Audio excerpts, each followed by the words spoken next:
buat jamaah? Alhamdulillah. Alhamdulillahirrabbilalamin. Kembali lagi di Islam Itu Indah. Jamaah Islam Itu Indah ini rahmati Allah. Masya Allah ya, yang baru bergabung kita ingatkan lagi. Hari ini kita sedang membahas tentang tema yang luar biasa. Temanya adalah rezeki itu udah diatur, nggak akan kabur. Alhamdulillah. Dan sebelum kita lanjut lagi, kita akan melihat sebuah video tayangan kembali ya.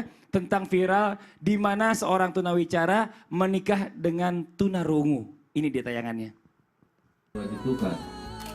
Wahai Heri Kasianto bin Jamali, saya nikahkan Rahmawati binti Abdullah yang ia sendiri telah mengangkat saya sebagai wali hakim. Saya nikahkan kepada engkau dengan mas kawinnya perangkat alat sholat dan uang 100.000 rupiah tunai.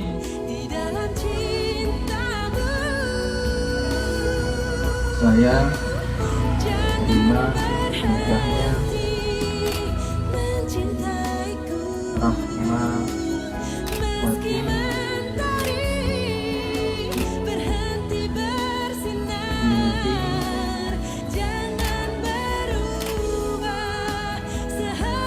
Abdullah yang mas kawin uang 100.000 rupiah dan seperangkat alat sholat dibayar tunai. Barakallah. Barakallah. Masya Allah ya, kita jadi ikut-ikutan sah-sah gitu ya. Iya Masya Allah, luar biasa. Tapi memang nih ya, buat jamaah Islam Itu Indah yang ada di rumah, salah satu kenikmatan rezeki yang Allah kasih kepada kita itu adalah menikah atau mempunyai pasangan. Dan katanya dengan menikah ini bisa datang, bisa mendapatkan banyak rezeki yang datang. Tapi ada juga justru sebelum menikah orang ini kayaknya tuh kerjanya bagus segala macem gitu ya. Pas udah menikah, terus malah rezekinya kok tiba-tiba makin seret nih, makin susah. Apa jangan-jangan pasangan saya nggak bawa rezeki nih, atau mungkin rezekinya nggak bagus. Nah coba kita tanya sama calon pengantin yang berikutnya. Calon pengantin yang berikutnya. Bisa tuh Maulana, mana cinta betul. Izin Habib dan Ustaz Sam. Bismillahirrahmanirrahim. Allahumma shalli ala sayyidina Muhammad wa ala sayyidina Muhammad. 7 Zulqaidah 1443 hari ini mudah-mudahan kita mendapatkan keberkahan dan diberikan rezeki untuk menuju ke tanah suci. Amin. Berbicara tentang menikah bisa mendatangkan rezeki. Salah satu pintu rezeki adalah menikah. Dengan jalur menikah itu luar biasa. Akan rezeki akan dibukakan oleh Allah. Akan mengalir rezeki itu ketika kita sudah menikah. Kenapa? Ada nilai tanggung jawab di situ. Kenapa? Ada nilai kasih sayang di situ. Ada sakinah di sana. Ada mawaddah, ada warahmah di dalamnya. Maka disinilah nikmat rezeki yang luar biasa. Ketika orang sudah menikah, maka terbukalah jalan untuk menuju dalamnya rezeki yang datang. Mohon maaf.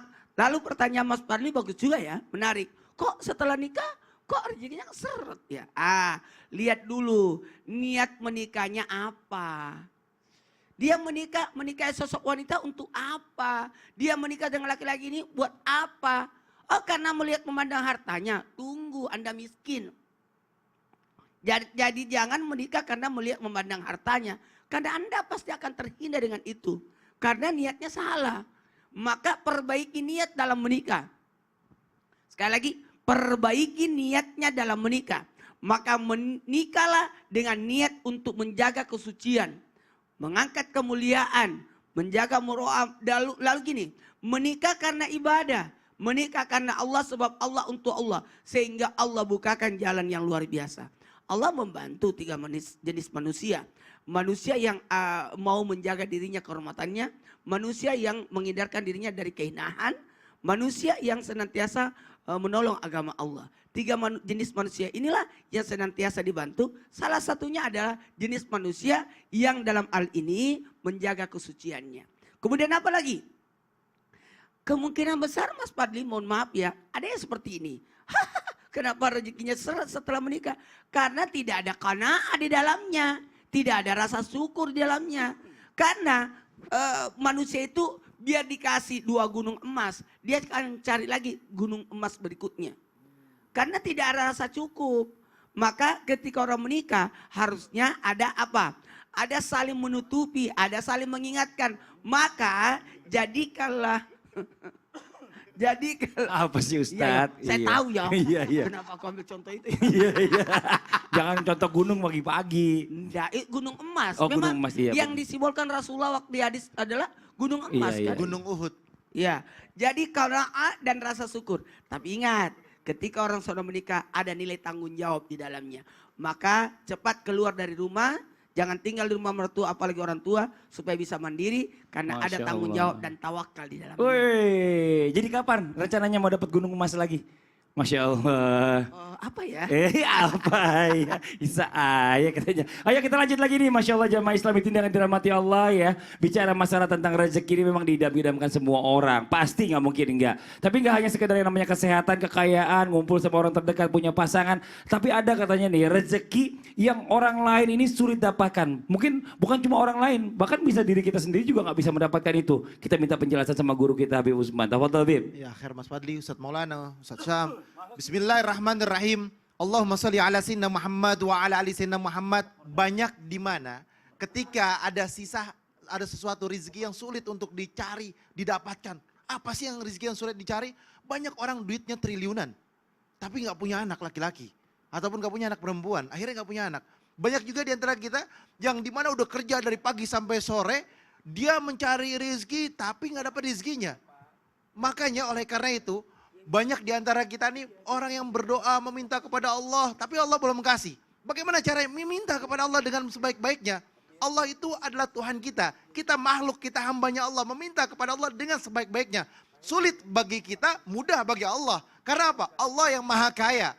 Allah yang maha berkehendak dengan kudrat dan iradatnya. Kalau Allah sudah berkehendak dan kehendaknya, dimudahkan jalannya, dimudahkan caranya. Tapi ada lagi nih yang paling sulit untuk mendapatkan rizki tersebut. Apa itu?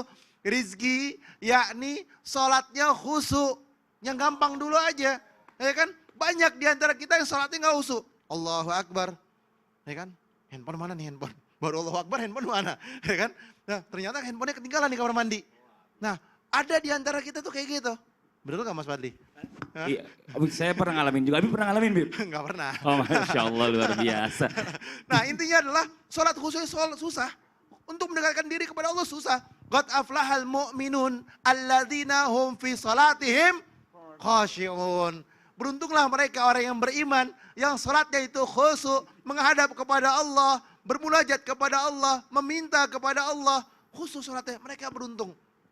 Ini nikmat yang susah didapatkan. Kenapa? Innahu lakum aduwwum mubin. Siapa? Syaitan. Syaitan itu mengganggu kita agar kita nggak khusyuk dalam salat kita. Ini sebuah rizki yang besar yang Allah berikan kepada hamba Allah yang bertakwa kepada Allah. Tapi mereka yang kurang takwanya, kurang dekat sama Allah, tidak mengenal Allah, siapa itu Allah, susah untuk mendapatkan kekhusyuan.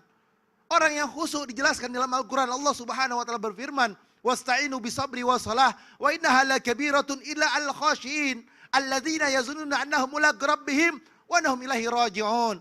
Mereka yang sholatnya khusyuk, Allah tolong, Allah bantu, Allah mudahkan langkah dan jalannya, Allah permudah setiap urusannya, Allah kasih jalan keluar dari setiap permasalahannya, rizki yang berkah dari Allah Subhanahu wa taala. Khusyuk itu sulit. Alladzina yazunnuna annahum mulaq rabbihim wa annahum ilaihi raji'un. Orang yang khusyuk adalah mereka yang yakin bahwasanya ya Allah, saya adalah hambanya Allah. Dia yakin ya Allah saya adalah hambamu yang ingin mendapatkan ridhamu dan yakin besok akan kembali kepada Allah Subhanahu wa taala. Dia yakin besok akan dicabut nyawanya oleh Allah. Dia yakin besok suatu saat nanti hari ini, bulan depan, minggu depan, tahun depan akan dicabut nyawanya oleh Allah Subhanahu wa taala. Hamba yang khusyuk adalah mereka yakin Allah berada dalam apa? Dalam penglihatan Allah kita ini hidup. Allah berada dalam hati dan jiwanya. Allah memperhatikan daripada setiap salat pergerakannya. Bukan sholatnya udah kayak capung cebok. Wah, tutut. Saya baru tahu kok capung cebok begitu. Kalau lihat capung cebok itu kan kalau misalkan ada air set, terus landing nempel lagi. Pergi lagi. Landing, kayak gitu. Saya baru tahu itu. Nah, oleh karena itu kalau mau sholatnya khusyuk, yakin bahwasanya ya Allah, saya hambamu, saya menghadap kepadamu, nggak ada yang bisa menolong saya. Hanya Allah yang bisa menolong saya, yang bisa menyelamatkan saya hanya Allah. Allah Tuhan saya, manusia adalah makhluk. Manusia itu hina, yang mulia adalah Allah Subhanahu wa taala, yang maha kaya, yang maha berkehendak dengan kehendaknya. Iya, Masya Allah, jazakallah khairan kasiran Bib ya.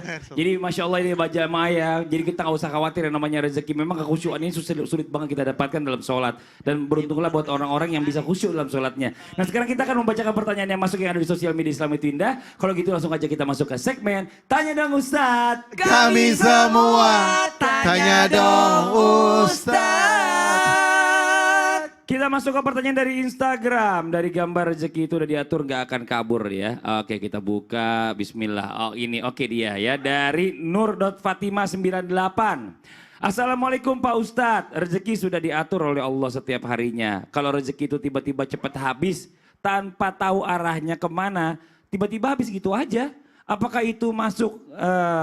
itu masuknya ke berkah? Atau tidak Pak? Oh gitu Pak Ustadz. Terima kasih banyak Pak Ustadz. Jadi rezeki tiba-tiba hilang begitu aja ya. Habis begitu aja. Ini jangan-jangan rezekinya nggak berkah nih. Bagaimana penjelasannya Ustadz Syamun? Izin, tafadhol. Baik, bismillahirrahmanirrahim. Tabai guruku Habib Ustadz Maulana, Mas Fadli serta guru-guru kami yang dimuliakan Allah Subhanahu wa taala. Ada orang punya rezeki tiba-tiba habis begitu saja, nggak tahu kemana arahnya. Maka subhanallah, apakah digolongkan rezeki yang tidak berberkah? Maka kita lihat dulu definisi berkah. Berkah itu adalah ziyadatul khair, bertambahnya kebaikan dan juga kokohnya rezeki tersebut. Jadi rezeki yang kokoh atau bertahan, jadi bisa jadi rezeki yang bertahan lama ataupun materi yang bertahan lama bisa digolongkan rezeki yang berberkah. Kemudian walaupun dia jumlahnya sedikit tapi manfaatnya sangat banyak, maka dia juga bisa digolongkan rezeki yang berberkah. Namun intinya berkah itu al-barakah, yakni ziyadatul khair, bertambahnya kebaikan dan ketaatan kepada Allah Subhanahu wa taala. Maka ternyata kalau kita tanyakan rezeki Ustadz saya ada duit Ustadz tapi sakit-sakitan, apakah rezeki saya tidak berkah? Oh belum tentu. Nabi Ayyub alaihissalam diuji dengan sakit dari Allah Subhanahu wa taala, diuji sakit dari Allah Subhanahu wa taala. Apakah rezeki Nabi Ayyub tidak berkah? Pasti berkah. Dia adalah Nabi Allah Subhanahu wa taala. Ustadz saya ada gaji tapi selalu dalam keadaan miskin, apakah rezeki saya tidak berkah? Nabi Isa alaihissalam taat kepada Allah Subhanallah. Tapi Nabi Isa alaihissalam salah satu yang diberikan Allah adalah kemiskinan. Ustadz ada tetangga saya, wih kaya banget Ustadz, apakah dia tidak berkah rezekinya karena tidak pernah sedekah? Nabi Sulaiman alaihissalam ahli sedekah, diberikan kekayaan oleh Allah Subhanahu wa taala. Jadi ukurannya bukan dari mata manusia. Ukuran keberkahan itu adalah ukuran ketaatan. Ada orang yang misalnya gajinya dalam satu hari 20.000 rupiah. Ya subhanallah gajinya 20.000 rupiah dalam sehari. Namun 20.000 rupiah ini tidak menghalanginya untuk sholat 5 waktu. Tidak menghalanginya untuk taat kepada Allah Subhanahu wa taala. Berarti rezekinya berkah karena dia dalam ketaatan. Ada orang dapat 50.000 sehari, sholatnya 3 kali sehari saja kayak minum obat. Berarti kurang berkah rezekinya. Ada orang 1 juta sehari rezekinya tapi tidak sholat sama sekali. Nah itu rezeki yang tidak berkah. Walaupun banyak tapi tidak menambah ketaatannya kepada Allah Subhanahu wa taala. Maka berkah itu bukanlah rezeki yang misalnya akhirnya orangnya menjadi sakit karena ada Nabi Allah yang diuji dengan sakit, padahal dia adalah taat kepada Allah. Berkah itu bukanlah rezeki yang membuat orang berhutang misalnya, karena Nabi Muhammad SAW juga pernah berhutang untuk kemaslahatan umat. Jadi ternyata rezeki yang berberkah adalah menambah ketaatan kepada Allah Subhanahu wa taala. Dapat rezeki anak, oh ya Allah rezeki banget nih dapat anak yang lucu yang gemes. Belum tentu, karena ada juga anak disebut dalam Al-Quran sebagai aduwwal lakum, musuh bagimu. Anak yang bagaimana yang berkah? Anak yang menambah ketaatan orang tuanya kepada Allah Subhanahu wa taala. Maka ketika dapat rezeki meskipun cepat habis tapi ternyata cepat habisnya karena sedekah, berarti rezekinya berberkah. Masya Allah. Jadi buat mbak yang tadi nggak usah khawatir. Betul. Memang kejadian kayak mbak tuh banyak banget. Banyak. Habis dapat gaji bulanan suaminya tiba-tiba habis. Karena buat bayar-bayar, karena kebutuhannya memang banyak. Berkaitan bayar-bayar, aku ada info menarik Oh, nih. silakan, Untuk Masya semua Allah. jamaah dimanapun berada, jamaah segera ya download aplikasi Alobank. Karena banyak keuntungan dari Alobank, cukup dengan skin, QR, dan upgrade ke Aloprime dengan dapatkan bonus nih Rp25.000. Masya Allah, tabarakallah. Dalam bentuk poin dan langsung dapat dibelanjakan loh. Itu tuh luar biasa. Tapi saya kesel nih. Apa sih? Ini saya lagi ngeliat ini nih. Ini Ustaz Syam nih. Ini orang gak tahu diri kali ya. Tentang Nauzubillah min apa zalik. lagi, ya Allah. Ada orang begini. Ini anak pelit sama orang tuanya, Bib. Ih, Ustaz Syafii. Dia gak tahu orang tuanya kalau Mana bantu orangnya pulang tuh? buat dia. Yang mana orangnya? Mana Atau orangnya? gimana sih? Yang mana orangnya? Istighfar dulu kalau lihat begini, Mas Fadli. Tapi gak bisa begitu Ustaz Syam nih ya. Gak bisa begitu. Ini anak muda nih harus tahu nih. Yang di rumah Allah nih, anak Akbar. milenial harus nonton. Nanti akan dijelasin sama Ustaz Syam selengkapnya setelah satu ini ya. Iya. Karena jangan-jangan katanya pernah juga saya dengar kalau dia pelit sama orang tuanya rezekinya bakalan seret. Nah Bener itu kan? dia bahaya. Nah penjelasan setelah satu ini. Tetap di Islami Tinda Jamaah. Oh jamaah. Alhamdulillah. Pelit gak? Enggak dong.